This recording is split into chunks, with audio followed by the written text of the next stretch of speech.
High class, welcome all of you in all of गुस्सा classes. तो चलो अभी हम बोहर्स मॉडल हमारा कंप्लीट हो गया था, ठीक है।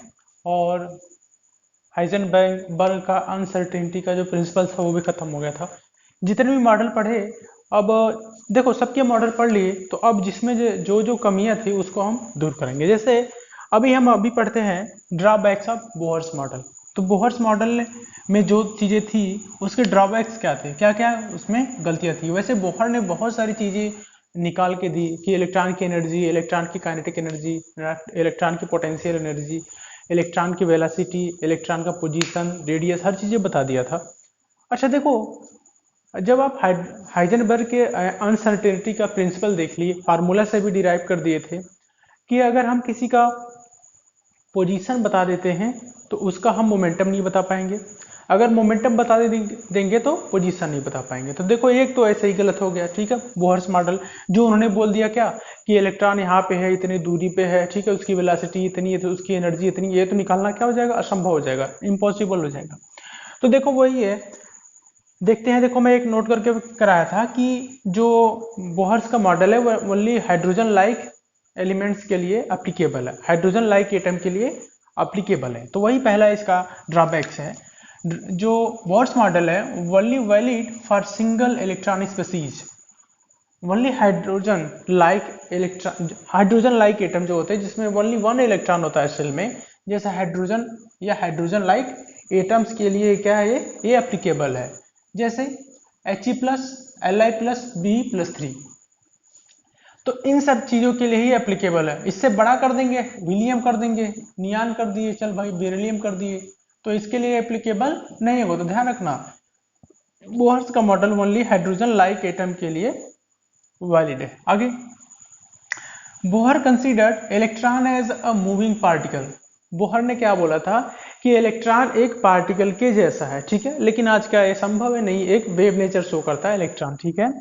आगे, Bohr measured position of electron, velocity of electron, but by Heisenberg principle we can't measure simultaneously position and momentum of electron. तो क्या कर सकते हैं, देखो हाइड्रोजन, देखो मैं पहले डिस्कस कर दिया कि बोहर ने क्या बताया था कि हम इलेक्ट्रॉन की वेलोसिटी और पोजीशन बता सकते हैं एक साथ ही, लेकिन हाइजेनबर्ग ने बोला कि ये डिसाइड नहीं कर सकते, अगर पोजीशन तो मोमेंटम नहीं, अगर मोमेंटम तो पोजीशन नहीं डिसाइड कर सकते हम एक साथ, ठीक है।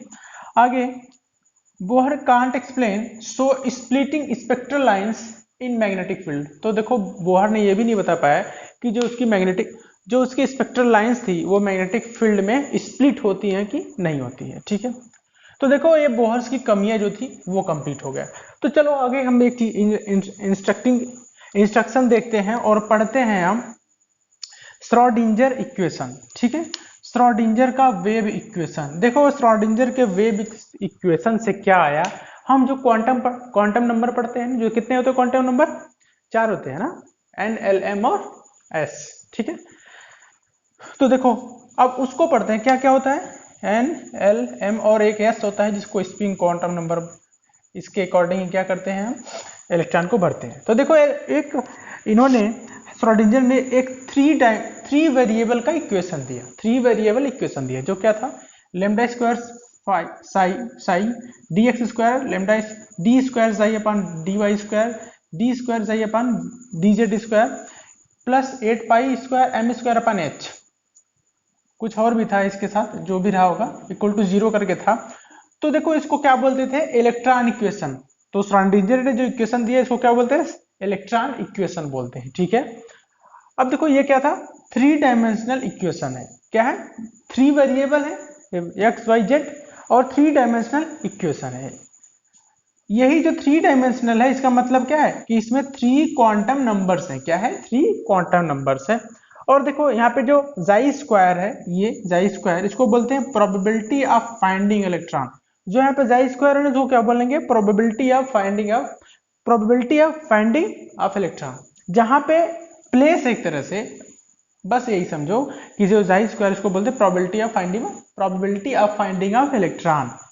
आगे देखो, देखो ये जो गिव्स थ्री वेरिएबल दिया, ठीक है, उसको क्या बोलते हैं, रिप्रेजेंट्स पोजीशन ऑफ इलेक्ट्रॉन। ये जो 3 वेरिएबल था, इससे हम ये डिसाइड किए, श्रोडिंगर ने जो इक्वेशन दिया 3 वेरिएबल को, उससे हम ये डिसाइड किए कि इलेक्ट्रॉन के पाए जाने का पोजीशन कहाँ है, रिप्रेजेंट्स पोजीशन ऑफ इलेक्ट्रॉन। तो देखो ये किस तरह से रिप्रेजेंट्स करेगा, those position where maximum probability of finding of electron. तो ये जो रिप्रेजेंट्स पोजीशन ऑफ इलेक्ट्रॉन है, जो 3 वेरिएबल, ये एक्चुअली में रिप्रेजेंट क्या कर रहा है, ये बता रहा है कि this is the maximum probability where electron can find. Okay, आगे देखो, ये जो 3 वेरिएबल्स है, ये जो 3 वेरिएबल्स है, ये शो करता है 3 क्वांटम नंबर। क्या शो करता है, 3 क्वांटम नंबर, ये जो 3 वेरिएबल है। और क्या है, NLM plus S, NLM plus S. चलो आगे देखते हैं। तो चलो अब देखते हैं क्वांटम नंबर को। ठीक है, क्वांटम नंबर क्या है, तो देखो अभी क्वांटम नंबर 4 टाइप्स के होते हैं। अभी 3 टाइप्स में बोला था, यस इंक्लूड हो गया उसमें, 4 टाइप का हो गया। तो 4 टाइप क्वांटम नंबर्स होता है, कौन कौन सा होता है, N, L, M और S। ठीक है, इसको देखो अब डिटेल में देखते हैं। तो N को बोलते हैं, सबसे पहले देखो N को क्या बोलते हैं, N को बोलते हैं प्रिंसिपल क्वांटम नंबर। N को क्या बोलते हैं, प्रिंसिपल क्वांटम नंबर। L को क्या बोलते हैं, एजीमुथल क्वांटम नंबर। L को क्या बोलते हैं, एजीमुथल क्वांटम नंबर। M को बोलते हैं magnetic quantum number, magnetic quantum number. S को बोलते हैं स्पिन क्वांटम नंबर। ठीक है, अभी इनका देख लो, N को क्या बोलते हैं, प्रिंसिपल क्वांटम नंबर। L को बोलते हैं एजीमुथल क्वांटम नंबर। M को बोलते हैं मैग्नेटिक क्वांटम नंबर। S को बोलते हैं स्पिन क्वांटम नंबर। इन चारों क्वांटम नंबर का अलग अलग काम होता है, इसको देखते हैं। देखो, अच्छा सबसे पहले ये देखो कि we know that electron is a wave. Electron क्या है, कि एक वेव है। ठीक है, लेकिन बोहर ने क्या बोला था, एक पार्टिकल है, लेकिन इलेक्ट्रॉन वेव है। अच्छा देखो, और ये जो वेव है, ये कहाँ पे रहता है, ऑर्बिटल्स पे रहता है। कहाँ पे रहता है, ऑर्बिटल्स में रहता है, जिसको श्रोडिंगर ने ही बताया था। ठीक है, कि ये इलेक्ट्रॉन कहाँ पे रहता है, ऑर्बिटल्स में रहता है। अब देखो ऑर्बिटल्स को क्या बोलते हैं, कि ये 3D space in which the probability of finding electronic maximum. तो ये 3D स्पेस है, एटम के अंदर ये 3D स्पेस है, जहां पे इलेक्ट्रॉन को पाए जाने की प्रोबेबिलिटी मैक्सिमम होती है, जिसको क्या बोलते हैं, ऑर्बिटल्स बोलते हैं। ठीक है, आप समझ गए ऑर्बिटल्स, अगर कोई पूछेगा तो बता सकते हो ना, क्या बता सकते हो, the 3D orbital in atom where electron finding probability, electrons finding probability is maximum. ठीक है, सिंपली। चलो अब n क्या है, देखो अब डिटेल में पढ़ते हैं n क्या है। ठीक है, प्रिंसिपल क्वांटम नंबर। तो देखो सबसे पहले देखो n की वैल्यू जो होती है, यहाँ n से रिप्रेजेंट करते हैं ना, तो n की वैल्यू स्टार्ट होती है 1 से, 1 2 3 4। ठीक है, इन्फिनिटी तक वैल्यू हो सकती है n की। ठीक है, या इसको बोल सकते हैं k l m n। ठीक है, ये एक्चुअल में है क्या, n जो मैं 1 2 3 4 लिखा हूं या k l m n लिखा हूं, ये क्या है, एक्चुअल में सेल नंबर है। इसको क्या बोलते हैं, सेल नंबर। अच्छा देखो, सेल नंबर क्या डिसाइड करता है, सेल नंबर क्या बताता है कि सेल किसी का ज्यादा है तो उसका एटम का साइज ज्यादा होगा। तो ये क्या बोलेगा, जो प्रिंसिपल क्वांटम नंबर, ये क्या बताता है, it shows the size of atom, size of atom. ये क्या बताता है, ये प्रदर्शित करता है, ये रिप्रेजेंट करता है द साइज ऑफ एटम। तो ध्यान रखो, प्रिंसिपल क्वांटम नंबर क्या बताता है, सेल नंबर को, सेल नंबर से डिसाइड होता है कि किसी भी एटम का साइज कितना छोटा है कितना बड़ा है, या साइज ऑफ एटम बताता है कौन, प्रिंसिपल क्वांटम नंबर। ठीक है, एन। देखो एक चीज ध्यान रखना कि एन की वैल्यू जो है नेवर इक्वल टू 0। ठीक है, n की वैल्यू कभी भी 0 नहीं होगी, n की वैल्यू हमेशा 1 से शुरू होगी। 0 कौन सा सेल होगा भाई, 0 कोई सेल होता है क्या, सिंपल सी बात है भाई, सिंपल सी, इसमें क्या पूछने वाली ही बात नहीं है कि n की वैल्यू 0 क्या। मैं बोला कि जब 1 2 3 4 n क्या है, सेल नंबर ही है, तो भाई सेल 0 भी होता है क्या, नहीं होता है ना, तो 0 तो वैल्यू ही नहीं होगी। और n की वैल्यू हमेशा क्या रहेगी, पॉजिटिव ही रहेगी, कभी निगेटिव होगी क्या, पॉजिटिव इंटीजर हमेशा रहेगा n का वैल्यू। ठीक है, तो सिंपल सी बात है भाई, सेल नंबर निगेटिव थोड़ी ना होगा। ठीक है, चलो ठीक है। अच्छा एक चीज और है कि जैसे जैसे यहाँ पे मैं n की वैल्यू लिखा हूं, n इक्वल टू 1 2 3 4, है ना, ये क्या हो रहा है, ये साइज बढ़ रहा है, नीचे जाने पे साइज बढ़ रहा है एटम का, ठीक है, एटम साइज बढ़ रहा है। अच्छा, जब एटम का साइज बढ़ रहा है या जब सेल नंबर बढ़ रहा है तो क्या हो रहा है, इलेक्ट्रॉन की एनर्जी भी क्या हो रही है, बढ़ रही है। तो ध्यान रखो, दो चीजों के बारे में बताता है, इलेक्ट्रॉन की बढ़ती हुई एनर्जी के बारे में प्रिंसिपल क्वांटम नंबर, और एटम की साइज के बारे में कौन बताता है, प्रिंसिपल क्वांटम नंबर। और इसकी वैल्यू +1 से इन्फिनिटी तक कुछ भी हो सकती है, 1 2 3 4 लिख सकते हो या KLMN लिख सकते हो। पॉजिटिव इंटीजर हमेशा एक वैल्यू होती है इसकी, और एन की वैल्यू कभी भी 0 नहीं होती है। और सेल नंबर इसको बोलते हैं, या और सेल नंबर क्या सोच करता है, द साइज ऑफ एटम, ठीक है। तो principal quantum number I think आप लोग को समझ में आ रहा होगा। अच्छा देखो, एनर्जी का फार्मूला हम बोर के फार्मूले से अभी भी डिसाइड करेंगे कि ये एनर्जी का फार्मूला क्या था, -13.6 Z² ना, Z² इलेक्ट्रॉन वोल्ट, ठीक है। तो देखो, अब किसी की एनर्जी निकालनी है तो देखो भाई, एक चीज है, एन की वैल्यू बढ़ेगी, है ना, एन की वैल्यू जब बढ़ रहा है ना, बढ़ेगी, तो इसकी वैल्यू कम आएगी, ओवरऑल वैल्यू कम आएगी ना भाई। एन की वैल्यू जब बढ़ेगी, मेरी बात नहीं समझ रहे हो, ENF जो है डायरेक्टली प्रोपोर्शनल, यहाँ पे भले आपको यूनिवर्सली प्रोपोर्शनल लग रहा हो, लेकिन डायरेक्टली प्रोपोर्शनल है N² के। क्यों? ये भाई निगेटिव वैल्यू है ना, ये निगेटिव वैल्यू है ना, यहाँ पे रिवर्स प्रोपोर्शनल आपको दिख रहा हो, इनडायरेक्ट रिवर्स प्रोपोर्शनलिटी दिख रही हो, लेकिन यहाँ पे ये माइनस वैल्यू है ना, तो जितना ये ज्यादा बढ़ेगा, ये माइनस वैल्यू कम होगी, तो ENF की वैल्यू बढ़ेगी। समझ रहे ना मेरी बात, मतलब कि ENF जब बढ़ेगा, ENF कब बढ़ेगा, जब आपका N बढ़ेगा, समझ रहे हो ना। तो इस तरह से एनर्जी भी निकालने का ये फॉर्मूला है, यहाँ पे रख के देख सकते हो आप, ठीक है। चलो आगे देखते हैं। एजीमुथल क्वांटम नंबर, इसको बोलते हैं एंगुलर क्वांटम नंबर ही बोलते हैं, एंगुलर एजीमुथल क्वांटम नंबर ही बोलते हैं, ठीक है। तो देखो, एजीमुथल क्वांटम नंबर को देखते हैं, जिसको रिप्रेजेंट करते हैं L से। अच्छा देखो, L क्या होता है, जैसे N क्या था, शेल था, वैसे ही L को बोलते हैं सब शेल। N को क्या बोलते हैं, सब शेल बोलते हैं। तो ध्यान रखना, L को क्या बोलते हैं, सब शेल बोलते हैं। अच्छा देखो, ये सब शेल या L क्या बताता है, ये ऑर्बिटल्स के शेप को बताता है, ठीक है। अब ऑर्बिटल्स के बारे में पढ़ेंगे, शेप ऑफ ऑर्बिटल। तो ऑर्बिटल के शेप के बारे में कौन बताता है, एजीमुथल क्वांटम नंबर L। देखो, अब कुछ चीजें पहले, उसको पढ़ने से पहले कुछ चीजें याद कर लेते हैं। देखो, L की वैल्यू है और ऑर्बिटल का नेम क्या होगा और ऑर्बिटल्स का शेप क्या होगा। देखो, ये सब चीजें जब हम हाइब्रिडाइजेशन पढ़ेंगे, जब आई थिंक तीसरा चैप्टर ये है, हाइब्रिडाइजेशन जब पढ़ेंगे तो ये सब चीजें बहुत वहां पे काम आएंगी, ठीक है। तो देखो, L की वैल्यू अगर 0 है तो उस ऑर्बिटल का नाम क्या होगा, S, ठीक है। और इस S ऑर्बिटल का जो शेप होता है उसको बोलते हैं स्फेरिकल, और इस तरह से स्फेयर की तरह, ठीक है।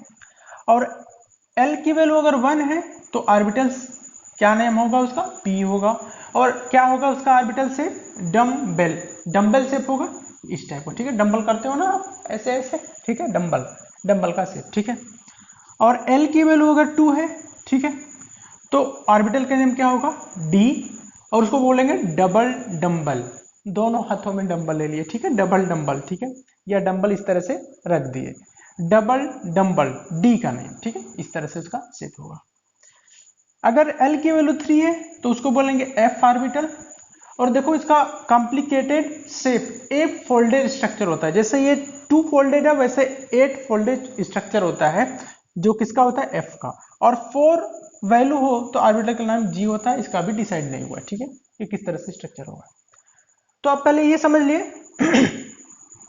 कि L की वैल्यू के लिए ऑर्बिटल्स का नाम क्या होगा और उसका शेप क्या होगा, ठीक है। ये अगर समझ लिए तो आगे चलते हैं। N है जिसको बोलते हैं सेल और सब सेल। अब देखो, मैं N की वैल्यू दूंगा और N की वैल्यू से आप L की वैल्यू कैसे निकालोगे, यही सब सीखना है इसमें, ठीक है। अब थोड़ा सा मैथमेटिक्स शुरू होगा आप लोग का। तो N की वैल्यू अगर मैं 1 दे दिया, ठीक है, तो देखो पहले L को क्या बोलते हैं, सब सेल बोलते हैं, जो ऑर्बिटल्स के शेप को बताता है। और L की वैल्यू कहां से कहां तक होती है, L की वैल्यू क्या होता है, 0 is less than equal to L और less than equal to n-1। समझ रहे हो ना, कि अगर n की वैल्यू में 1 रख दिया तो L की वैल्यू क्या आनी चाहिए, 0 से लेके n माइनस वन, एन की वैल्यू क्या है, मतलब एक ही वैल्यू होगा, 1 माइनस वन 0, तो मतलब एक ही वैल्यू क्या आएगी, 0 आएगी। तो देखो अभी मैं इसको करता हूं तो खुद ही आप लोग को समझ में आ जाएगा, ठीक है। देखो n की वैल्यू अगर 1 है तो l की वैल्यू क्या है, 0 से लेके n माइनस वन, मतलब क्या, एक तो 0 आएगा, दूसरा 0 में 1 माइनस वन करोगे तो 0 ही आएगा, तो एक ही वैल्यू आएगी, क्या आएगी, वो 0 आएगी, ठीक है। दूसरी चीज, अगर मैं n की वैल्यू 2 करूं तो कहां से कहां तक, 0 से लेके n माइनस वन तक 0 भी आएगा, ध्यान रखना 0 भी आएगा, तो 0 आ गया। और दूसरा क्या किए, 2 माइनस, अरे भाई 2 माइनस वन तो करोगे ना यहाँ पे, तो 2 माइनस वन करोगे तो क्या आएगा, 2 1। समझ रहे हो ना मेरी बात, आप लोग अच्छे से समझ रहे हो नहीं, अरे भाई मैं 2 रख दिया इसकी वैल्यू, ठीक है, तो एक बार क्या है, एक बार तो 0 तो इंक्लूड हो गया, एक बार 2 माइनस वन हुआ तो 1 आ गई वैल्यू इसकी, ठीक, समझ रहे हो ना। अगर मैं 3 रख दिया तो 3 में क्या आएगा, 0 तो इंक्लूड होगा ही होगा, तो 3 माइनस वन करेंगे एक बार, देखो 3 माइनस वन करेंगे तो क्या आएगा, 2 आएगा, ठीक है, समझ रहे हो ना आप लोग। अब क्या करेंगे, अब क्या बचा, 2 बचा, तो फिर 2 माइनस वन करेंगे, 3 माइनस 2 माइनस वन करेंगे तो क्या आएगा, 1 आएगा। आप लोग समझ रहे हो ना मेरी बात, क्या आएगा, 0। अच्छा देखो पहले तो क्या करना है हमें, n माइनस वन तक करना है ना, एक काम करना है, देखो अभी तो इसके -2 भी तो करना होगा, 0 हो गया, 1 हो गया और 2 हो गया, और 3 माइनस 3 करेंगे तो 0 आ जाएगा। मेरी बात समझ रहे हो ना यार, नहीं समझ रहे हो आप लोग। देखो 3 जब 1 किए थे तो 1 माइनस 1 कर दिए थे, 2 किए थे 2 माइनस 1 किए थे, अब 3 आएगा तो 3 माइनस 2 करेंगे, ठीक है, उसके बाद क्या करेंगे, 3 माइनस 3 करेंगे, इससे पहले क्या कहते 3 माइनस 1 किए। देखो मेरी बात आप लोग नहीं समझ रहे हो। 0 से लेके n माइनस वन, एक तो 0 हो गया आपका, ठीक है, दूसरी क्या हुआ, दूसरी वैल्यू आपकी क्या आएगी, 0 से अब बड़ी वैल्यू आएगी, 0 से बड़ी वैल्यू क्या आएगी, 2 आएगी, ठीक है, सॉरी 1 आएगी, और उसके बाद क्या आएगी, इससे इस वैल्यू से एक कम, मतलब 2 आएगी, ठीक है। अब 3 आएगा क्या, नहीं आएगा। अब जैसे 4 हो गया तो 4 से क्या होगा, 0 1 2 और 3, ठीक, समझ गए ना आप लोग, ऐसे कर लेंगे।